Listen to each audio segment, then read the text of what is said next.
पुढे बघूया संगमेश्वर मधील माखजन बाजारपेठ पाण्याखाली गेलेली आहे। गड नदीचं पाणी जे ते बाजारपेठेत शिरलेलं आहे। व्यापाऱ्यांचं यामुळे अतोनात नुकसान झाल्याचं कळतं। व्यापारी हवालदिल झालेत। रत्नागिरी जिल्ह्यामध्ये पावसाचा जोर वाढताना दिसून येतोय आणि संगमेश्वर तालुक्यातील माखजन बाजारपेठ पाण्याखाली गेलेली आहे। गड नदीचं पाणी बाजारपेठेत शिरलं असून व्यापाऱ्यांचं अतोनात नुकसान झालंय। दरवर्षी आम्हाला प्रशासनाकडून नोटीस येते आणि तिच्यामध्ये स्पष्ट म्हणलेलं असतं की व्यापाऱ्यांनी आपल्या वस्तू सकट पावसाळ्यातले 4 महिने दुसरीकडे राहायला जावं, मात्र आम्ही राहायला जायचं कुठे आणि खायचं काय असा प्रश्न इथले व्यापारी विचारताना दिसतात। माखजन बाजारपेठेमध्ये बाजारपेठेच्या एकूणच पुरातून आढावा घेतलाय आमचे रत्नागिरीचे प्रतिनिधी राजेश जाधव यांनी।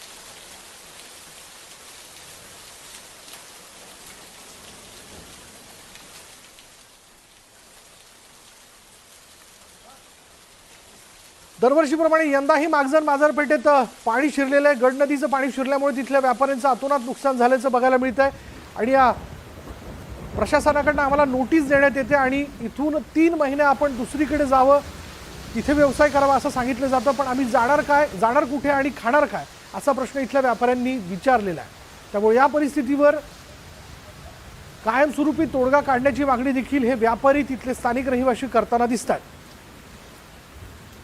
राज्यातील पावसाबद्दलच्या वेगवेगळ्या घडामोडी जाणून घेत असताना कोकणातील रत्नागिरीत देखील आपण जर पाहिलं तर तिथल्या माखजन बाजारपेठेमध्ये पाणी शिरलंय। त्यामुळे व्यापारी हवालदिल झालेत। गड नदीचं पाणी बाजारपेठेत दरवर्षी शिरत असतं आणि त्यामुळे व्यापाऱ्यांचं मोठं नुकसान होतं। यंदाही तेच घडलं, पण व्यापाऱ्यांनी असं म्हटलंय की दरवर्षी प्रशासनाकडून आम्हाला नोटीस बजावण्यात येते आणि तिच्यात स्पष्ट म्हणलेलं असतं की व्यापाऱ्यांनी आपल्या वस्तू सकट पावसाळ्यातले 4 महिने दुसरीकडे राहायला जावं, मात्र आम्ही राहायचं कुठे आणि खायचं काय असा प्रश्न इथले व्यापारी विचारतात।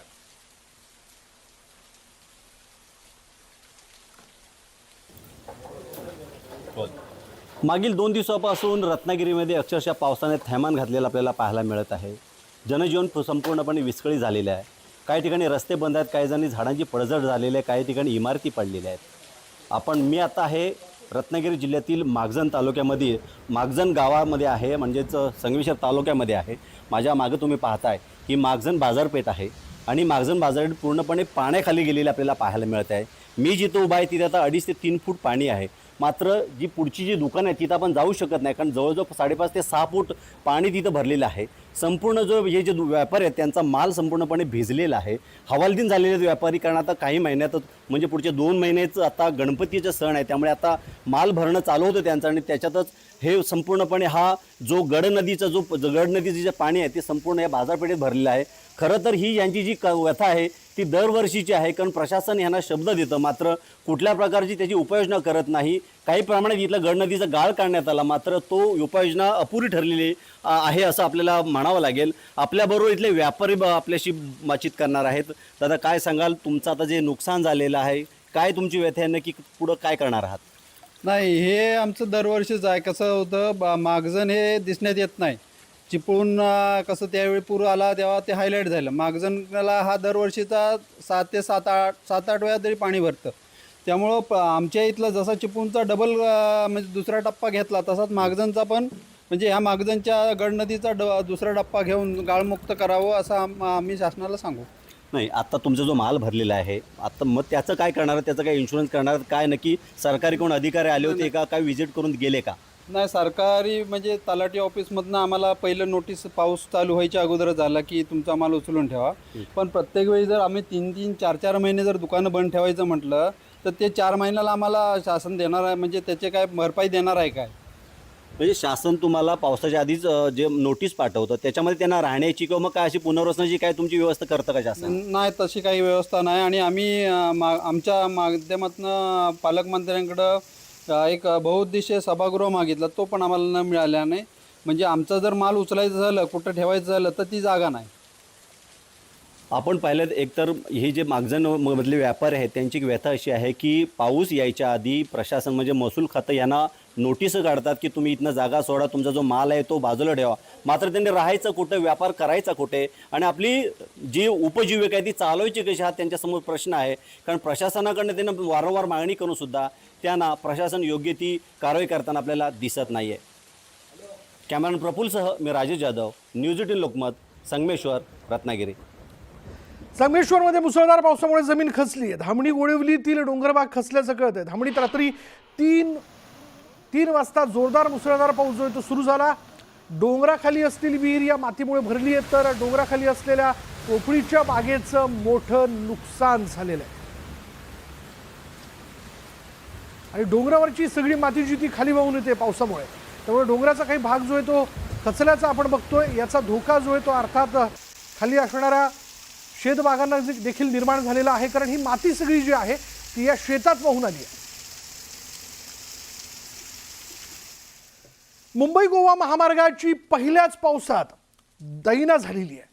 खेडमधील सर्व अंडरपास पाण्याखाली गेलेले आहेत. मुसळधार पावसामुळे अंडरपासला लागून असलेल्या महामार्ग देखील खचलाय.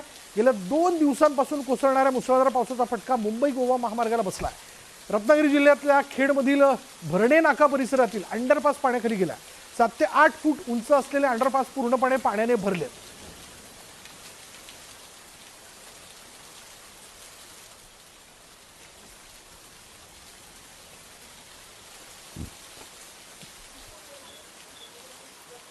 गेल्या 2 दिवसापासून कोसळणाऱ्या मुसळधार पावसाचा फटका मुंबई गोवा महामार्गाला बसलेला आहे.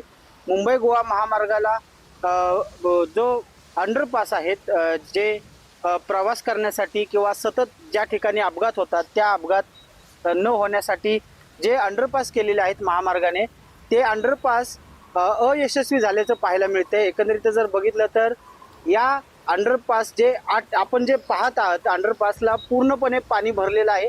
8 ते 9 फूट खोल असणारा हा जो अंडरपास आहे तो पूर्णपणे पाण्याने भरलेला आहे.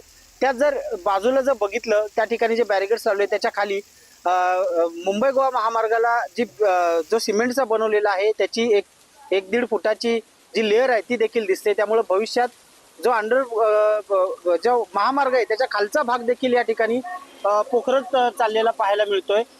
एकंदरीत जर बघितलं तर या बाजूला बघू आपण की हा अंडरपास आहे आणि अशा पद्धतीनं पूर्ण अंडरपास जो आहे तो या ठिकाणी पूर्णपणे पाण्याने भरलेला दिसतोय. अशा ठिकाणचे जे अंडरपास आहेत हे कशेडी ते भरणे नाका या ठिकाणी करोडो रुपये खर्च करून 4 ठिकाणी हे अंडरपास बनवलेले आहेत.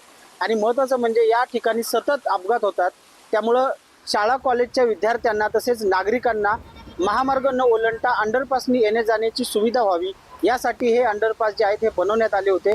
मात्र आता हे अंडरपास अयशस्वी झाल्याचं ठरतंय. पूर्णपणे पावसामध्ये हे अंडरपास भरतात आणि मोठी गैरसोय या ठिकाणी निर्माण होते.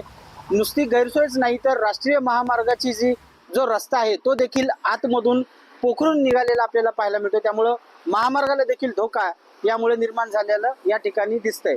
चंद्रकांत बनकर, न्यूज 18 लोकमत, खेड, रत्नागिरी. पुढे मग कोल्हापूरच्या राधानगरीत पावसाचा जोर वाढलाय. राधानगरीतल्या मौजे चौके गावातील पूल वाहून गेलाय.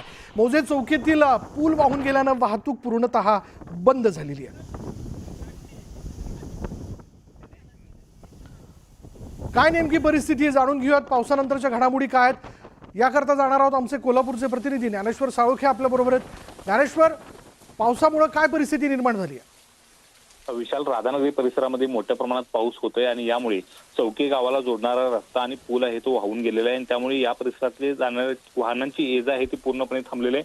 हा रस्ता पूर्णपणे आहे ते वाहतुकीसाठी बंद करण्यात आलेला आहे. खरं तर या ठिकाणी लोखंडी पूल आहे तो नागरिकांच्या ये जासाठी सध्या उपलब्ध आहे. हा पूल आहे तो प्रशासनानं सुस्थितीत असल्याचं सांगितलंय, त्याचं ऑडिट केलंय आणि त्यानंतरच नागरिकांना ये जा करायला या ठिकाणी परवानगी दिलेली आहे. मात्र एकूणच पाहायला गेलं तर मुख्य रस्ता आहे तो वाहून गेल्यामुळे इथल्या अनेक गावांना जोडणारा हा रस्ता आहे तो पूर्णपणे बंद झालेला आहे आणि इथली वाहतूक आहे ते आता पूर्णपणे विस्कळीत झालेली आहे. प्रशासनाच्या वतीनं तातडीने या ठिकाणी उपाययोजना करून रस्ता आहे तो दुरुस्त करावा आणि नागरिकांना ये जा करण्यासाठी, वाहनांचे ये जा करण्यासाठी तो पूर्वस्थितीत आणावा अशा पद्धतीची अपेक्षा आता नागरिक करताना पाहायला मिळतात. मात्र आता पावसाचा जोर या ठिकाणी मोठ्या प्रमाणात आहे, त्यामुळे प्रशासन आता या संदर्भात काय भूमिका घेते हे पाहणं महत्त्वाचं असणार आहे. धन्यवाद ज्ञानेश्वर या सगळ्या तपशिलाबद्दल. तर कोल्हापूरच्या धरण क्षेत्रापासून तर अगदी ग्रामीण भागातल्या वेगवेगळ्या भागात जर आपण पाहिलं तर पावसाचा जोर कायम आहे आणि याचे परिणाम देखील दिसून येतात. काही गावांचा संपर्क तुटलाय, पूल पाण्याखाली गेलेले आहेत आणि त्याचीच ही दृश्य आपण बघतोय.